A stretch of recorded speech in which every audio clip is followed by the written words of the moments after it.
Hey y'all, welcome back to another edition of Xtina's Take, where it is my take. Doing it in a car again, which is probably the place I'm going to do it the most because it's hands-free and I have a mountain for the car, not for my house yet. I ain't that special yet, y'all. Took me enough just to get the mount for the car, okay? We all know I'm special in that way.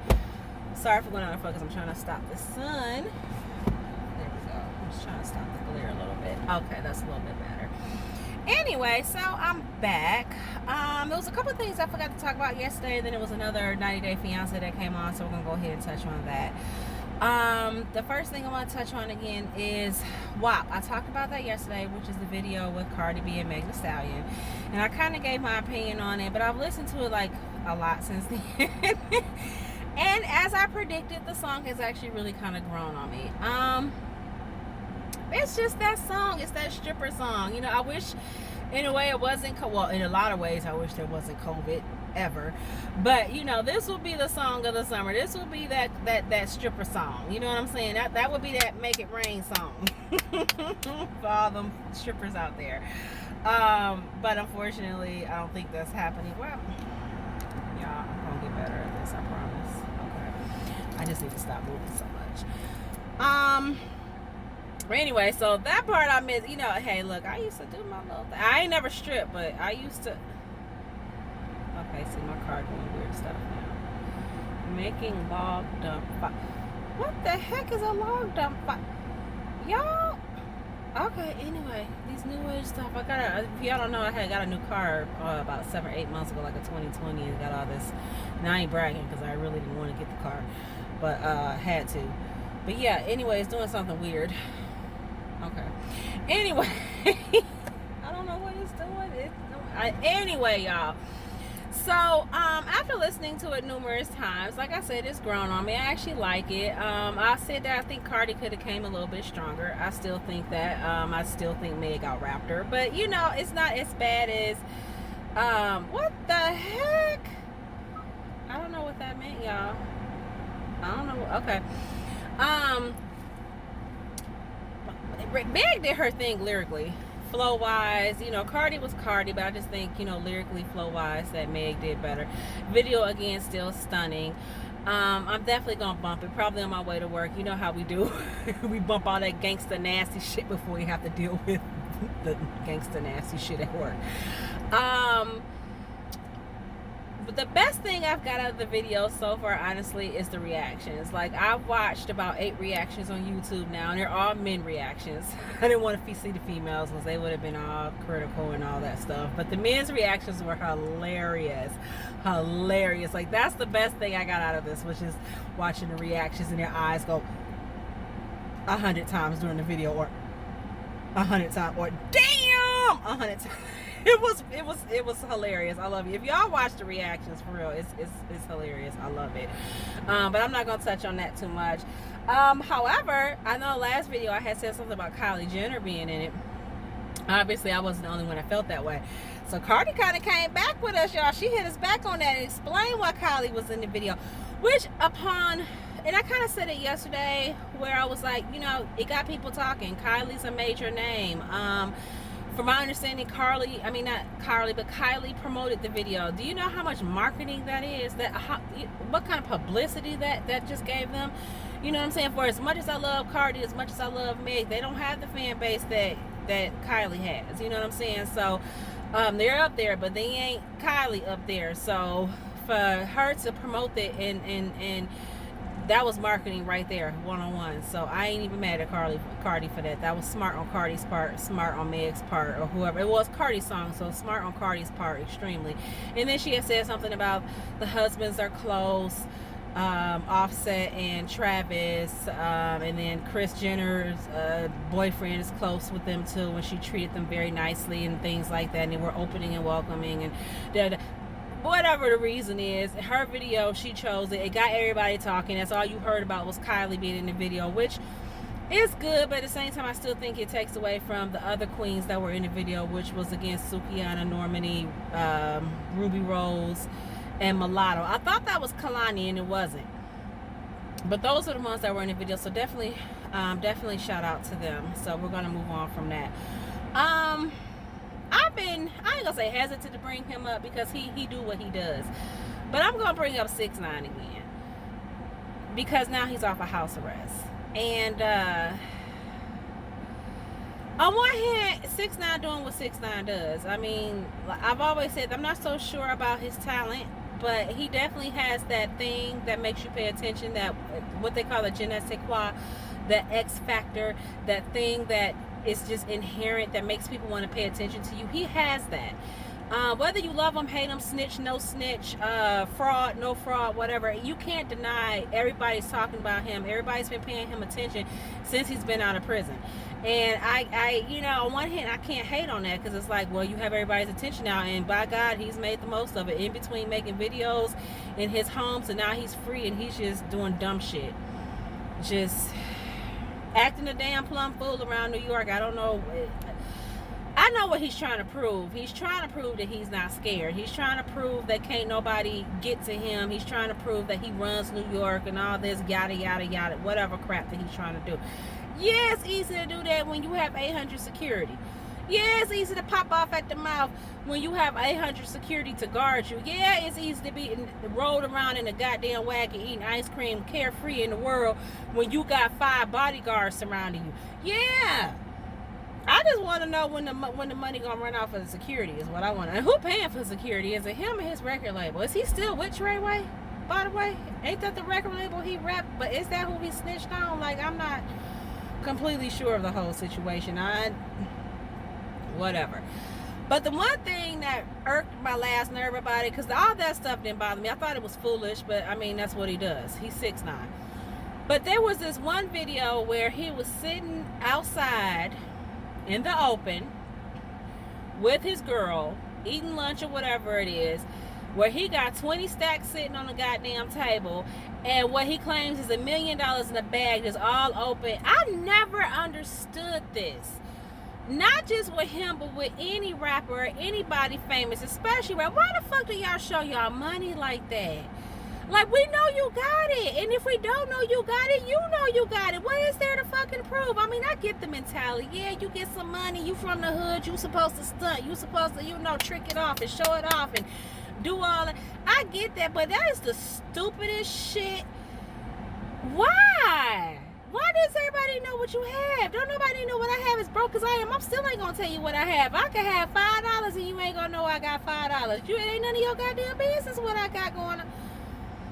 But anyway, that pissed me off for that. And then 2, it's just, you just asking for trouble. At this point, you just poking the bear. You poking the bear, and eventually the bear, which I mean is the streets, is gonna poke back. You just begging for trouble at this point, and you feeling yourself real good right now because you got all that damn security. You know what I'm saying? Like, and then I think something had happened with the security. I think they got into a scuffle with somebody from Treyway or a rival gang or whatever. He's involved in too much stuff. And I don't wish death on nobody. I really don't. But I really, at the rate that he's going and the stuff that he's doing, I really don't see this ending well for him. And fortunately, I said the same thing about Extension. I don't know that much about him lyrically or as a musician. I don't. Everything I heard about Extension was from other mess and drama that was going on in the blogs and on Instagram about him. That's how I knew him. I can't even tell you any songs that Extension did before he died. But I knew of him because of all the mess he was in. And I remember thinking, at the height of all the crap that he was in, I remember thinking, like, this is not going to end well for him because it's too much stuff. I can't explain it, but when you have all this coming at you, when it's just too much chaos and too much negativity and all this chaos and all this stuff, it especially in this industry and that kind of fast-paced life, like, it does not end well. And unfortunately, it didn't end well for him. And honestly, at this point, even back then, I compared him to 6ix9ine. It was like, 6ix9ine situation ain't gonna end well. And then shortly after that is when he got indicted in all them charges and wound up going to prison and snitching and doing all this other stuff. But I still have that feeling like this is not going to end well for him. Boy, get your shit together. Your life ain't worth all this stunting and shit. Go quietly somewhere, make your music. I ain't gonna deny that you're a hard worker. I mean, you know, he put an Instagram out about how much work it took for him to do these videos, that he was inside his house and how he was involved in it and how much he helped. I'll give any man with that kind of hustle and that kind of dedication credit. You know what I'm saying? But at the same, sit your rainbow colored haired ass down before you wind up dead somewhere. Like, for real, just, it's not worth it. Stop. You got kids, you got people that care about you. Like, stop. Just stop. It ain't worth it. Just to prove that you're the king. Like, what the fuck is you proving what to? You don't already made your money. You got your bags. You got people's attention. Like, because each time you do this, you have to up the ante more and more and more to get people's attention and capture people's attention, because now you're not so much known for your talent. Now you're known for your antics.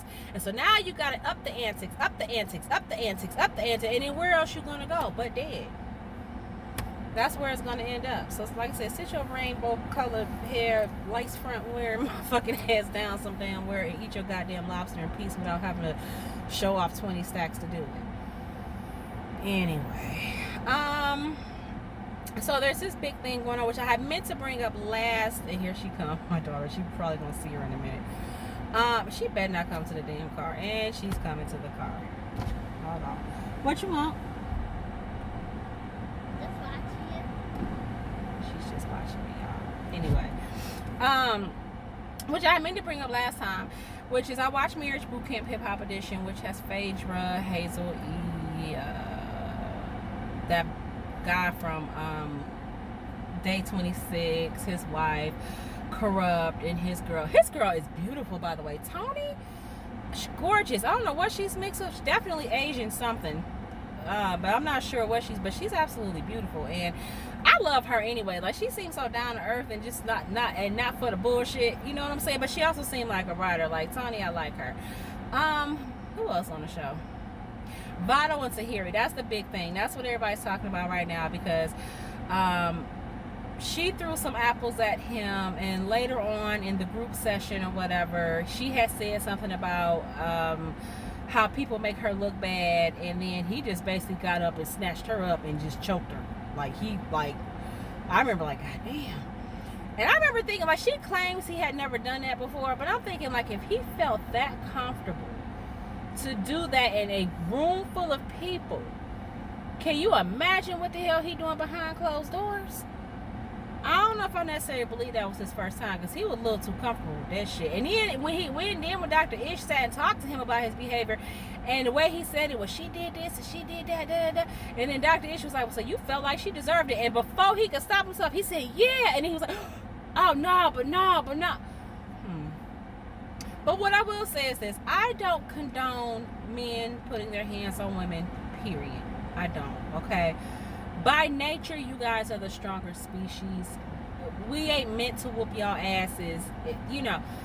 But I was also taught as a child, if you feel froggy and you leap, be prepared for what's going to come after you leap. If you get what I'm saying. If you hit anybody, male or female, it don't matter who it is. My mama taught me this. It don't matter who it is. If you decide to hit them or put hands on them or violate and disrespect their space in some kind of way, you can't expect not to get hit back or something, or for a consequence to occur. You just can't. You know what I'm saying? So if I'm going to knuckle up and put my hands on somebody, whether it be a man or a woman, I'm doing it with the expectation that I'm going to get hit back. Now, there are some men out there who's strong enough, and I applaud y'all, who are strong enough to walk away from situations like that. But it's also a very natural human, whether you male or female, reaction. If you feel violated, especially in your own personal space, if you feel violated in some way, it is your natural reaction to want to fight back. So I don't say that she deserved it, but at the same time, you threw apples at this man's head. Y'all can at me all you want to, and I know about domestic violence situations. I've been in one or two, you know what I'm saying, with old people. I understand it, but at the same time, you can't. And apples at that. One, like, she threw like popcorn or something soft at his head, and I think she actually hit him with one of them. You know what I'm saying? Now, did he have like a whole delayed reaction to that? I think he stewed on that for a minute, because it was scenes where he was sitting around pissed as fuck that she did that. You know what I'm saying? Maybe just her talking that shit in the group made him snap and lose it. I don't know. Like I said, To me, it don't seem like it's his first time putting his hands on her, because she seemed way too comfortable with it and he seemed way too comfortable with it. But at the same time, Tahiry or any woman out there, what did you expect? You can't just go around throwing hands on anybody. Some men were raised to not hit women no matter what you do, and then some men are like, hey, if you hit me, I'm gonna hit you back, or if you threaten me in some way, or violate me in some way, I'm gonna violate you back. Not everybody has that restraint. So anyway, that's my thoughts on that. Every action gets a reaction, is all I'm gonna say on that. So like I said, y'all can at me, y'all can come at me about it. I feel how I feel. I said what I said. I don't think she deserved it, but at the same time, she took that risk when she threw them apples at him. So 90 Day Fiance, I said I was gonna bring that up. I ain't gonna talk about Michael and Angela. I talked about them last time. Same thing, different day with them. Elizabeth and Ajay. I don't know what the hell cracked that motherfucker on. Like, he is on 10 right now, being in his home country. He is really showing his whole complete ass right now. Trying to fight the brother over them asking questions about his past. Like, what you got to hide, Andre? That's all I got to know. Are you mad because it's coming from her family and you just don't like them, or are you just got something to hide? Because to me, for you to get that defensive, that angry, and shut that down that quick, you hiding something, bro. What you had? Then you want to fight over it. Like, what you hiding, bro? Honestly, I was hoping the brother would whoop your ass. You need it. But then again, Elizabeth, you married him. You knew what you married. I mean, like I said, he's on times 10 right now because he's in his country. But, I mean, he's always shown signs of being a chauvinistic asshole. But, I mean, hey, you like it? I love it, baby. I was hoping that your brother would whoop his damn ass. I know that. And Colt, what's going on with Colt, y'all? Like, when the hell did Colt become a goddamn player? Did Larissa really blow him up that much? Did 90 Day Fiance really blow his ego up? Like, this motherfucker is really thinking he a player out here. Like, he got 2 women now. Hell, and 3 if you count Larissa messy ass trying to interfere with his damn relationship. Then she talking about in the first couple episodes she wanted Coty back because Coty had good sex, which I did not need that goddamn visual. Larissa, you was wrong for that. I did not need that visual. Anyway. And now he got this other girl, I can't remember her name, but she's the Brazilian. And then you got Vanessa, the friend. And now the girl, the second Brazilian girl, mad at you for... Boy, I don't even care about the storyline. I just want to know when the hell did Colt become a damn player like that? Like, when? Like, in what world is this the post-2020 COVID-19 world where goddamn Colt becomes a damn player? Like, what the hell do y'all see in this man?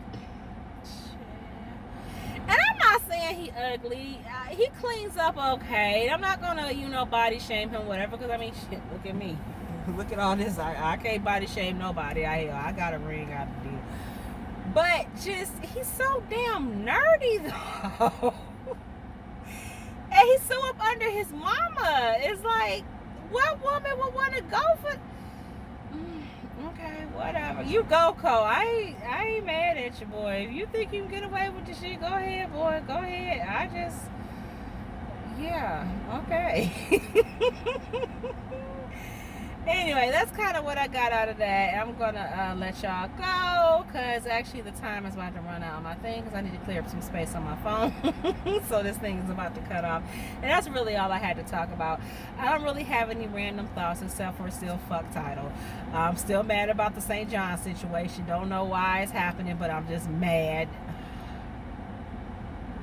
I'm going through St. John's withdrawals. I actually had to YouTube his ass earlier and listen to him that way. But anyway, y'all continue to stay safe out there, especially as we continue to kind of go back to school. I know my daughter's going to be home for the first semester, and then we'll go from there. I'm a little worried because homeschooling is not my thing. It's a reason why I did not go into child development, but we're going to pray for the best because this has definitely been a unprecedented monumental year on so many levels. So just please continue to stay safe out there, wear your mask, continue to sanitize, do the social distancing. I know things are opening back up. I still haven't really been anywhere besides the store. I still haven't really taken Aaliyah to many places. We've gone to the park a couple times. We can social distance better that way. But like still no movies, no play areas, and they're open now, but I'm still a little, especially as cases are starting to rise, I'm still a little like about that situation. She is playing with her friends again. Pray that situation is okay, but I can't keep her locked up in the house forever. It was starting to mess with her mental, so you know I have to think about psychologically how this is affecting her as well, and this are her formative years, so this can do a little bit of damage to her. Anyway, but I guess that was my random thought. Y'all just stay safe out here, and just do best and continue to pray, and drop your comments, subscribe, like, let me know what you think about this latest episode of 90 Day Fiance, the whole Tahiry Vado situation. Do y'all think she was wrong? Let me know. Or do you think I'm wrong? Maybe y'all think I'm wrong feeling the way I feel about it. But like I said, every action gets a reaction. So, but if y'all think I'm wrong, hey, I ain't scared. Let me know. That's what we're here for. Let's talk. So like I said, like, subscribe. Let me know what y'all think about that WAP video too. I'm still on that, honey. I'm still on it. I'll watch the video 100 times. It's a visually beautiful video. I mean, it's they did that shit for what they were supposed to do and who they are as artists. They did that shit. They came strong. But Cardi has always had very visually strong videos, and that's one thing I do appreciate about her artistry. So like I said, drop that comment, subscribe, hit that like button, and let's talk.